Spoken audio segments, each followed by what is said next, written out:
ಶ್ರೀಮಂತಾತ್ಮಕ ಶ್ರೀಪದಾಂಬೋಜರಾಜೆ ನಮಸ್ತೆ ಗುರು ಶ್ರೀ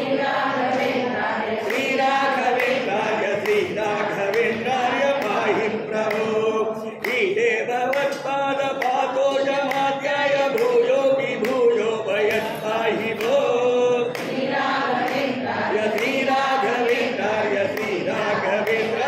ಪಾಹಿ ಪ್ರಭೋ ರುದ್ಧಮ್ಯ ಶಕ್ತಿ ವಿಭಾತಿ ಪ್ರಕೃಷ್ಟಂ ಪ್ರಪನ್ನಾತಿ ಹಂತರ್ಮಹೋದಾರಭೋ ಶ್ರೀ ರಾಘವೇಂದ್ರಾಯ ಪಾಹಿ ಪ್ರಭೋ ಅಂಬೋಜ ಸಂಭೂತ ಮುಖ್ಯಮರಾರ್ಯ ಪ್ರಭುನಾಥ ರಕ್ತೇಶ ಭಾವಾಜ್ಞಭೋ ಶ್ರೀ ರಾಘವೇಂದ್ರಾಯ ಪಾಹಿ ಪ್ರಭೋ ಘೋರಾಮಯ ತ್ವಂ ಕವಿದ್ವಾಂಸನೋತ್ತಮದೇ ದೀಪ್ಯಮಾನ ಕವಿಂ ಭವಭೋ ಶ್ರೀ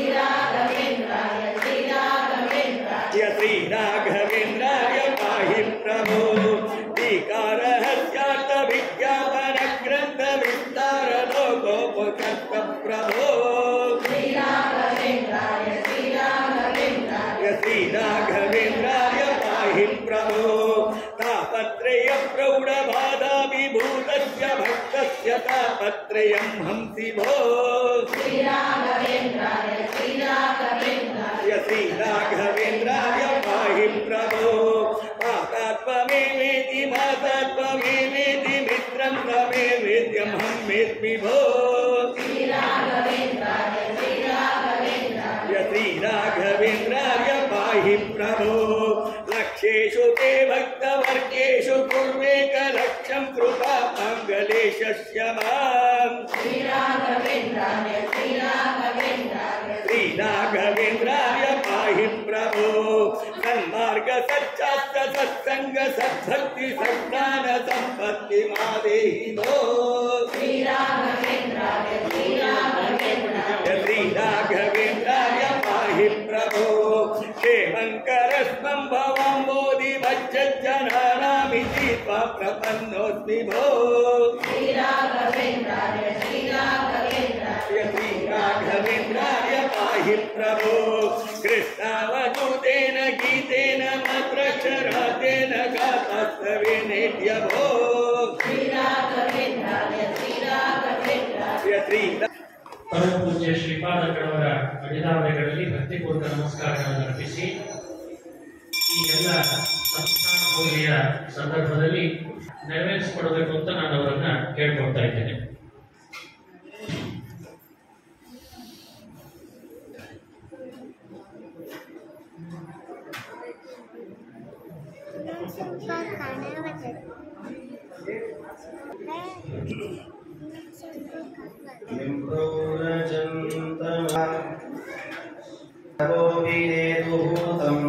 सर्वभूतहृदयं मुनिमानतोऽस्मि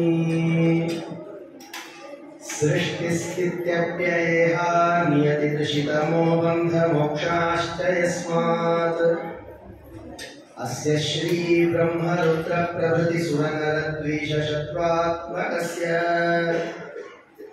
विष्णोर्यस्ताः समस्ताः सकलगुणनिधिः सर्वदोषो व्यपेतः पूर्णानन्दो व्ययो यो गुरुरपि परमश्चिन्तयेतं महान्तम्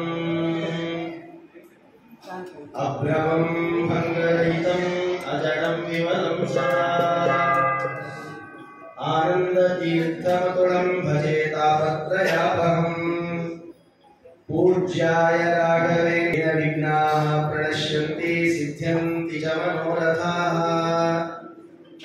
ಹರಿವಾಯು ಗುರುಗಳ ಚರಣಾರವಿಂದಗಳಲ್ಲಿ ಭಕ್ತಿಪೂರ್ವಕವಾದ ನಮಸ್ಕಾರಗಳನ್ನು ಸಲ್ಲಿಸಿ ಪರಮಾತ್ಮನ ಅವತಾರದ ಚಿಂತನೆಯನ್ನ ಮಾಡ್ತಾ ಹೋದಾಗ ಬಹಳ ಅಪೂರ್ವಪೂರ್ವ ಪ್ರಾರ್ಥನೆ ಮಾಡಿದ್ದರು ದೇವರಿಗೆ. ಯಾಕೋ ಅಚಲಕೋಪಿನ ಉದಯಿಸುವ ಕಾಂತಿಯ ಕಾಂತಿ ಆ ಪರಮಾತ್ಮನನ್ನು ನೋಡಿದಾಗ ಆಗಿತ್ತಂತೆ. ಒಂದು ಸೂರ್ಯ ಉದಯಿಸುವುದನ್ನು ನೋಡಿದ್ರೆ ಎಷ್ಟು ಆನಂದ ಪಡ್ತೇವೆ ಅಂತ ಕೈ. ಒಂದು ವೇಳೆ ಉಲ್ಟಾ ಆದ್ರೆ ಹೇಗಾಗಿತ್ತು? ಬ್ರಾಹ್ಮಣ ಏನ್ ಕೇಳ್ತಾನೋ ಅದನ್ನು ಕೊಡ್ಬೇಕು. ಊಟ ಯಜಮಾನ ಹೇಗೆ ಹಾಕ್ತಾನೋ ಹಾಕಿ. ಇವತ್ತು ಯಾವ ಆಸ್ತಿನೇ ಉಳಿತು ಗುರುಗಳಂದ್ರು ಬರೀ ಅದನ್ನ ಕೊಡ್ತೀನಿ ಇದನ್ನ ಕೊಡ್ತೀನಿ ಅಂತ ಇದ್ರ ಬೇಡವೋ ಎಲ್ಲ ಆಡದಂತ ಇನ್ನು ಉಳಿದಂತೆ ನಿನ್ನ ತಲೆ ಮೇಲೆ ಒಂದು ಕಾಲಿಡುವ ನೋಡಿದ್ರೆ ಮೂರನೇ ಅದು ನವವಿಧವಾದ ಭಕ್ತಿ ಇದೆ. ಶ್ರವಣಂ ಕೀರ್ತನಂ ವಿಷ್ಣು ಸ್ಮರಣಂ ಪಾದ ಸೇವನಂ ಅರ್ಚನಂ ವಂದನಂ ದಾಸ್ಯಂ ಸಖ್ಯಂ ಆತ್ಮನಿವೇದನ ಮತ್ತು ಎರಡು ಸರ ಇಟ್ಕೊಳ್ಬೇಕು. ತನ್ನಲ್ಲೇ ಪರಮಾತ್ಮ ಇದ್ದಾನೆ ತಂದುಕೊಂಡು ಅವನನ್ನ ಧ್ಯಾನ ಮಾಡೋದು ಅದ್ಭುತ. ತನ್ನನ್ನೇ ಪರಮಾತ್ಮನಿಗೆ ಅರ್ಪಣೆ ಮಾಡೋದು. ಆ ಥರದಲ್ಲಿ ಪರಮಾತ್ಮನ ಬಲಿಚಕ್ರವರ್ತಿ ತನ್ನನ್ನೇ ಪರಮಾತ್ಮನಿಗೆ ಅರ್ಪಣೆ ಮಾಡಿದ. ಪರಮಾತ್ಮ ಅನುಗ್ರಹ ಮಾಡಿದ್ದಂತೆ. ಏನು ಅನುಗ್ರಹ ಮಾಡಬೇಕು? ಎಂಥ ಪರಮಾತ್ಮನ ಅನುಗ್ರಹ! ವಾಸ್ತವ ಅರ್ಥ ಮಾಡಿಕೊಳ್ಳಿ. ಬಲಿಚಕ್ರವರ್ತಿಯನ್ನು ಸಂಹಾರ ಮಾಡಬಹುದಿತ್ತು. ಇದು ಹಿರಣ್ಯಕಶ್ಯಪನ ಸಂಹಾರ ಮಾಡಿದ, ಹಿರಣ್ಯಾಕ್ಷನ ಸಂಹಾರ ಮಾಡಿದ, ಅಲ್ಲಿ ಭೂಮಿಯನ್ನು ತಂದುಕೊಟ್ಟ.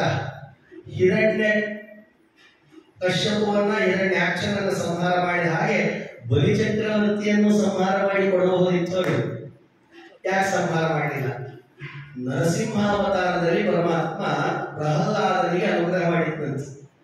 ಏನು ಅನುಗ್ರಹ ಮಾಡಿದ? 21 ತಲೆಮಾರು ಯಾರನ್ನೂ ಸಂಹಾರ ಮಾಡಲ್ಲ, ಉದ್ಧಾರ ಮಾಡ್ತೀನಿ, ಇಂಥ ತಪ್ಪು ಮಾಡಿದ್ರೆ ಬೇಕಾದ್ರೆ ಅವ್ರ ಮನೆಗೆ ಹೋಗಿ ಭಿಕ್ಷಾ ಬಿಡ್ತೀನಿ ಎಂದಿದ್ದಂತೆ. ನೋಡ್ರಿ, ಅವತ್ತು ಪ್ರಹ್ಲಾದರಾಜರಿಗೆ ಕೊಟ್ಟ ವರ ಬಲಿಚಕ್ರವರ್ತಿಗೆ ಅದು ಬಂದು ತಲುಪ್ತದೆ. ಇನ್ನೊಂದು ವಿಷಯ ಇದೆ.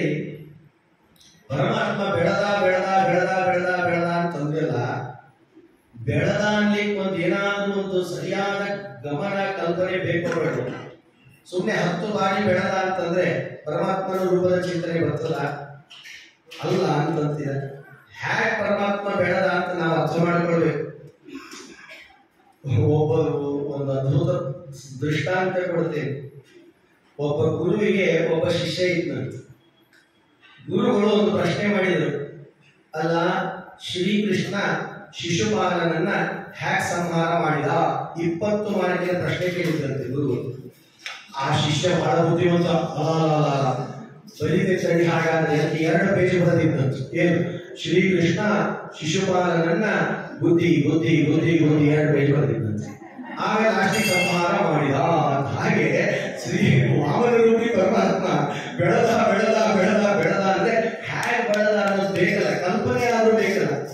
ಅದಕ್ಕೊಂದು ಅದ್ಭುತ ಕಲ್ಪನೆ ಇದೆ. ಪರಮಾತ್ಮ ಉದ್ದ ಬೆಳೆದ ಅಂತಂದ್ರೆ ನಕ್ಷತ್ರ ಲೋಕದ ನಕ್ಷತ್ರಗಳು ಪರಮಾತ್ಮನಿಗೆ ಕಿರೀಟ ಇಟ್ಟ ಕಾಣಿಸ್ತಿತ್ತಂತೆ, ಹಾಗೆ ಬೆಳೆದಿದ್ದಂತೆ. ಇಷ್ಟೇನಾ ಅಂತ ಹೇಳಿದ್ರೆ ಇಲ್ಲ ಅಂತಿದೆ. ಇನ್ನೂ ಬೆಳೆದಂತೆ ಅದೇ ನಕ್ಷತ್ರ ಲೋಕದ ನಕ್ಷತ್ರಗಳು ಪರಮಾತ್ಮನ ಕೊರಳಿಗೆ ನಕ್ಷತ್ರದ ಹಾರ ಹಾಕಿತ್ತಂತೆ. ಇಷ್ಟೇ ಬೆಳೆದ ಇಲ್ಲ ಅಂತ ಇನ್ನೂ ಬೆಳೆದ, ಇನ್ನೂ ಹೇಗೆ ಬೆಳೆದ? ಶ್ರೀ ಪರಮಾತ್ಮ ವಾಮನರೂಪಿಯಾದ ತ್ರಿವಿಕ್ರಮನಾಗಿ ಬೆಳೀತಾ ಬೆಳೀತಾ ಹೋದ್ರೆ ನಕ್ಷತ್ರ ಲೋಕದ ನಕ್ಷತ್ರಗಳೆಲ್ಲ ಪರಮಾತ್ಮನ ಸೊಂಟಕ್ಕೆ ಉಡುದಾರ ಹಾಕಿ ಕಾಣಿಸ್ತಿತ್ತಂತೆ. ಇಷ್ಟೇನ ಇಲ್ವೋ? ಇನ್ನೂ ಬೆಳೆದು ಹ್ಯಾಕ್ ಬೆಳೆದಿರ್ಲಿಕ್ಕಿಲ್ಲ. ಇನ್ನೂ ಬೆಳೆದ್ರೆ ಪರಮಾತ್ಮನ ಪಾದಕ್ಕೆ ನಕ್ಷತ್ರಗಳ ಸರಮಾಲೆ ಮಾಡಿ ಅದೊಂದು ಒಳ್ಳೆ ಖಡ್ಗ ಹಾಕಿತ್ತಂತೆ. ಇಷ್ಟೇನಾ ಅಂತ ಕೇಳಿದ್ರೆ ಇನ್ನೂ ಬೆಳೆದಂತೆ ನಕ್ಷತ್ರ ಲೋಕದ ನಕ್ಷತ್ರಗಳು ಪರಮಾತ್ಮನ ಪಾದಗಳಿಗೆ ಕೋಟಿ ನಕ್ಷತ್ರದ ಪುಷ್ಪದ ಅರ್ಚನೆ ಮಾಡಿ ಕಾಣಿಸ್ತಿತ್ತಂತೆ. ಪರಮಾತ್ಮ ಹಾಗೆ ಅಂತ ಇಷ್ಟು ಅದ್ಭುತವಾದ ಪರಮಾತ್ಮನ ಅವತಾರದ ಚಿಂತನೆ. ಆ ಬಲಿಚಕ್ರವರ್ತಿಯನ್ನು ಯಾಕೆ ಸಂಹಾರ ಮಾಡಲಿಲ್ಲ ಅಂದ್ರೆ ಅವ್ರು ಅಜ್ಜ ಮಾಡಿರುವ ಪುಣ್ಯ ಅಂತ. ಎಲ್ಲರಿಗೂ ಅಷ್ಟೇ ಇದೆ. ಈ ಕಥೆಯ ಸಾರಾಂಶ ಹೀಗಿದೆ. ಕಥೆ ಅಷ್ಟೇ ಕೇಳಬಾರದು, ಅದರ ಕಥೆಯ ಸಾರಾಂಶವನ್ನು ತಿಳ್ಕೊಳ್ಬೇಕಂತ.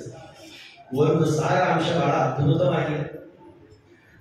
ಬಲಿಚಕ್ರವರ್ತಿ ಪರಮಾತ್ಮನಿಂದ ಅನುಗ್ರಹಿತನಾದ ಅಂತಂದ್ರೆ ಹೇಗಾದ ಅಂದ್ರೆ ಅವ್ರ ಅಜ್ಜ ಮಾಡಿರುವ ಪುಣ್ಯ ಅಂತಿದ್ದಾರೆ. ಯಾರವ್ರ ಅಜ್ಜ? ಪ್ರಹ್ಲಾದರಾಜರೇ ಅವರ ಅಜ್ಜರು. ಪ್ರಹ್ಲಾದರಾಜನ ಮಗ ವಿರೋಚನ, ವಿರೋಚನನ ಮಗನೇ ಬಲಿ. ಹಾಗಾದ್ರೆ ಪ್ರಹ್ಲಾದರಾಜರು ಬಲಿಚಕ್ರವರ್ತಿ ಅಜ್ಜ ಇದ್ದ ಹಾಗೆ. ಅಜ್ಜ ಮಾಡಿರುವ ಪುಣ್ಯ ಮೊಮ್ಮಗನಿಗೆ ಬರ್ತದಂತ. ಹೇಗೋ ಹಾಗೆ ನಾವು ಅಷ್ಟೇ ಮುಂದೆ ಮಾಡಿ ಮಾಡಿ ಹೋಗ್ಬೇಕಂತೆ. ಏನು 500,000 ನೋಟ್ ಅಲ್ಲ, ಬ್ಯಾನ್ ಆಗಿ ಹೋಗ್ಬಿಡ್ತಾವ. ನಾವು ಮಾಡಬೇಕಂತೆ. ಪುಣ್ಯ ಗಳಿಸಿ ಗಳಿಸಿ ಗಳಿಸಿ ಇಟ್ರೆ ನಮಗೂ ಬರ್ತದೆ. ನಮಗೂ ಅದಕ್ಕೆ ಅನ್ನಲ್ಲ ನಾವೇನ್ ಮಾಡ್ತೇವ್ರಿ, ನಮ್ಮ ತಂದೆ ಮಾಡಿಟ್ಟಿದ್ರು, ನಮ್ಮ ಅಜ್ಜ ಮಾಡಿಟ್ಟಿದ್ರು, ಇವತ್ತು ನಾವು ಬದುಕ್ತೇವೆ, ನಮ್ಮಿಂದ ಏನು ಮಾಡ್ಲಿಕ್ಕೆ ಸಾಧ್ಯ ಇಲ್ಲ ಅಂತಂದ ಹಾಗೆ ಬಲಿ ಚಕ್ರವರ್ತಿಗೆ ಅಜ್ಜನಾದ ಪ್ರಹ್ಲಾದರಾಜರ ವಿಶೇಷ ಪುಣ್ಯದ ಪ್ರಭಾವ ಪರಮಾತ್ಮ ಅವರಿಗೆ ಅನುಗ್ರಹಿಸಿದ ಅಂತ ಇದೊಂದು ಸಂದೇಶ. ಈ 4 ಮಾತುಗಳನ್ನ ಈ ಸುಸಂದರ್ಭದಲ್ಲಿ, ಭಾಗವತದ ಮಂಗಳ ಮಹೋತ್ಸವದ ಈ ಸುಸಂದರ್ಭದಲ್ಲಿ ಉಭಯ ಶ್ರೀಪಾದರ ಸನ್ನಿಧಾನದಲ್ಲಿ, ಅನೇಕ ವಿದ್ವಾಂಸರ ಈ ಸನ್ನಿಧಾನದಲ್ಲಿ 4 ತೊದಲು ನುಡಿಗಳನ್ನ ನಾನು ಮಾತಾಡಿದ್ದೇವೆ. ಇದರಲ್ಲಿ ತಪ್ಪು ಅಂತಾಗಿತ್ತು ಅಂತಾದ್ರೆ ಅದೆಲ್ಲ ನಮ್ಮದು. ಏನೋ ಸರಿಯಾಗಿ ಬಂದಿದೆ ಅಂತಂದ್ರೆ ಅದು ಗುರುಗಳ ಅನುಗ್ರಹ. ಆ ಗುರುಗಳಲ್ಲಿ ವಿಶೇಷ ಗುರುಗಳು ಅಂತ ಹೇಳಿದ್ರೆ ಪರಮ ಪೂಜ್ಯ ವಿಶ್ವೇಶ ತೀರ್ಥರು. ಆವಾಗಲೇ ತಮ್ಮ ಕಾಲದಲ್ಲೇ ಅಯೋಧ್ಯ ರಾಮನ ಜನ್ಮಭೂಮಿಯಲ್ಲಿ ರಾಮಲಲ್ಲಾನನ್ನ ಪ್ರತಿಷ್ಠೆ ಮಾಡಿದವರು, ಪಂಚಮ ಪರ್ಯಾಯ ಮಾಡಿದವರು ಅಂಥವರು ನಮ್ಮ ಗುರುಗಳು. ಈ ಅವರ ಮುಖಾಂತರ ಉಭಯ ಶ್ರೀಪಾದರ ಸನ್ನಿಧಾನದಲ್ಲಿ ಕಾರುಣ್ಯವನ್ನು ತೋರಿದ ಉಭಯ ಶ್ರೀಪಾದರ ಸನ್ನಿಧಾನದಲ್ಲಿ ಸಮರ್ಪಣೆ ಮಾಡ್ತಿದ್ದೇನೆ. ಶ್ರೀ ಕೃಷ್ಣಾರ್ಪಣಮಸ್ತು. ಹರೇ ನಮಃ. तमेव प्रत्यक्षं ब्रह्म वदिष्यामि, कृतं वदिष्यामि, सत्यं वदिष्यामि, तन्मामवतु तद्भक्तानोऽवतु माम्.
ಹೆಸರಾದ ಪಚ್ಚೆ ವಿಠಲ ದೇವರು ರಾಜರು ಕುಮಾರ ಪರ್ವತಕ್ಕೆ ಹೋದಾಗ ಅಲ್ಲಿ ವಿಷ್ಣು ತೀರ್ಥಾಚಾರ್ಯರು ನೀಡಿದ ಹಯಗ್ರೀವ ದೇವರು, ಮಧ್ವಾಚಾರ್ಯರು ಊರ್ಧ್ವಬದರಿಗೆ ಹೋದಾಗ ಅಲ್ಲಿ ಶ್ರೀ ವೇದವ್ಯಾಸ ದೇವರು ನೀಡಿದ ವ್ಯಾಸಮೃಷ್ಟಿ, ವೇದವ್ಯಾಸ ಗುಣವಾಸ ವಿದ್ಯಾಧಿ ರಸತಾಮಜ ವಾಂಗಿರಾಜಂ ಕರಕ್ಲೇಶಂ ಕುರ್ಮನಾಶಂ ಹರೇ ನಿಶಂ ರಾಜರ ಸುವರ್ಣ ಪಾದುಕೆ ಭೂತರಾಜರು.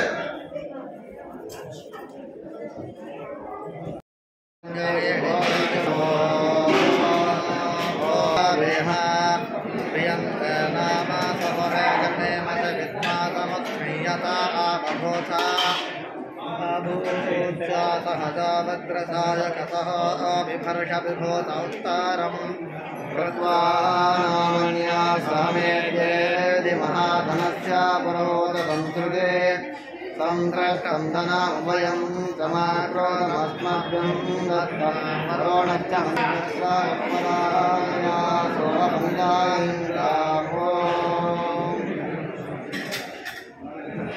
ॐ प्रातरग्निं प्रातरिन्द्रं प्राविष्टोतमध्ये